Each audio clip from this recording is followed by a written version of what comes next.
الحمد لله رب العالمين خالق الخلق وهادي القلوب ومعلم الجاهلين وأشهد أن لا إله إلا الله وحده لا شريك له وأشهد أن محمدا عبده ورسوله صلى الله عليه وعلى آله وأصحابه ومن تبعهم بإحسان إلى يوم الدين.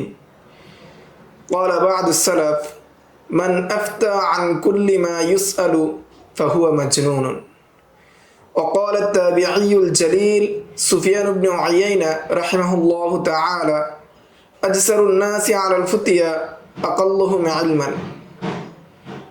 সম্মানিত প্রিয় তালিবুল ইলম ভাইরা, আজ থেকে আমরা 10টি দর্সে ফতোয়া লেখার পদ্ধতি নিয়ে ধারাবাহিক আলোচনা করব। এর আলোচ্য বিষয়গুলো হচ্ছে: নাম্বার 1, ফতোয়া দেওয়ার ক্ষেত্রে সতর্কতা অবলম্বন করা। নাম্বার 2, একজন মুফতির গুণাবলী। নাম্বার 3, ফতোয়া লেখা একটি শিল্প এবং বিশেষ শৈলী।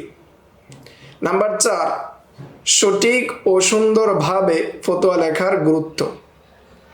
নাম্বার 5, ফতোয়া লেখার প্রয়োজনীয় আসবাব ও সরঞ্জাম। নাম্বার 6, ফতোয়া লেখার বুনিয়াদি যে জ্ঞান ও যোগ্যতা প্রয়োজন। নাম্বার 7, সঠিকভাবে ফতোয়া লেখার পথ ও পন্থা। নাম্বার 8, উস্তাদকে ফতোয়া দেখানোর সময় যে সকল বিষয় খেয়াল রাখতে হয়।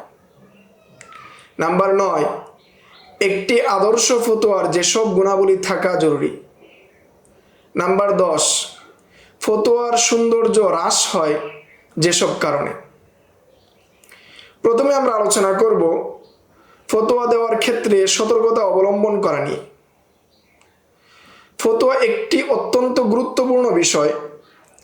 এটি শুধুমাত্র সাধারণ বিষয় নয়, বরং আল্লাহ সুবহানাহু ওয়া তাআলার পক্ষ থেকে একটি স্বাক্ষর প্রদান করা। একজন মুফতি হলেন সেই ব্যক্তি যিনি বান্দা ও আল্লাহর মাঝে সেতু বন্ধনের ভূমিকা পালন করে। তাই এই স্বাক্ষরকে সুন্দর, সঠিক এবং নির্ভুল করা অত্যন্ত জরুরি।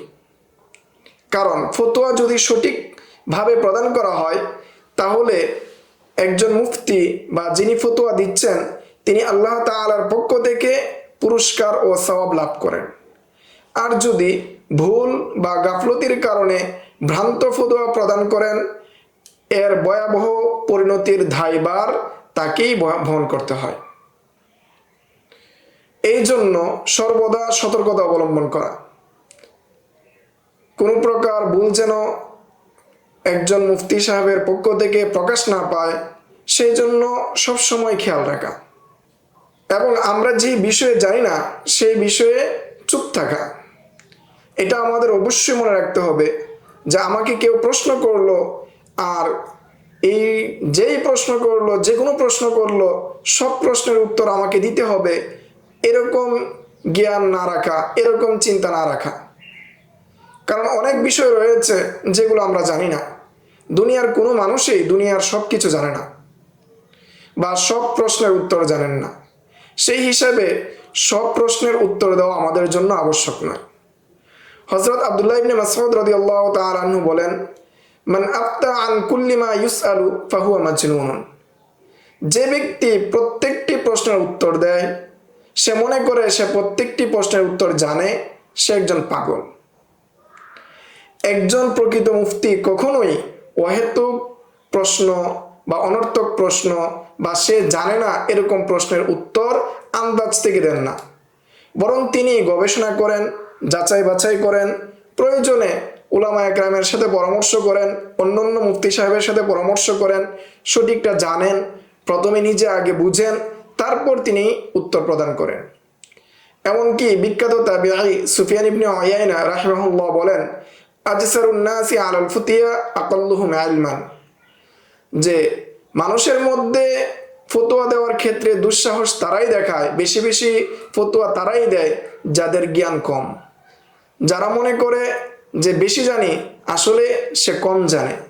এই জন্যেই সে প্রত্যেকটা প্রশ্নের উত্তর দিতে স্বাচ্ছন্দ্য বোধ করে, অন্যথায় সে প্রত্যেকটা প্রশ্নের উত্তর দিতে স্বাচ্ছন্দ্য বোধ করতো না। ফতোয়া এমন একটি দায়িত্ব যেখানে হেলাফেলা বা হালকাভাবে উত্তর দেওয়া মোটেই উচিত নয়।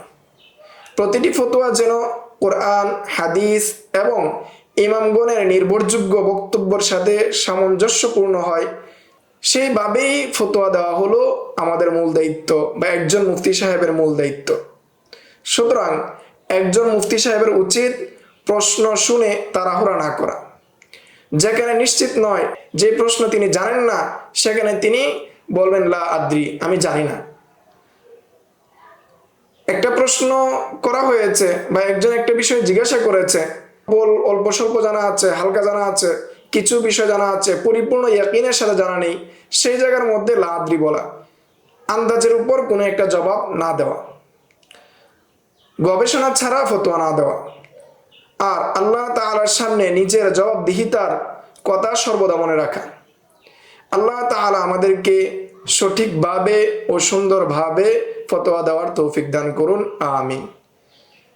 আজকের দর্স অর্থাৎ ফতোয়া দেওয়ার ক্ষেত্রে সতর্কতা অবলম্বন করা সম্পর্কে আজকের দর্স এই পর্যন্তই। সামনের দর্সে আমরা আরো বিস্তারিত জানবো এই সম্পর্কে। আসসালামু আলাইকুম ওয়া রাহমাতুল্লাহি ওয়া বারাকাতুহু। يؤتي الحكمة من يشاء ومن يؤت الحكمة فقد أوتي خيرا كثيرا وما يذكر إلا أولو الألباب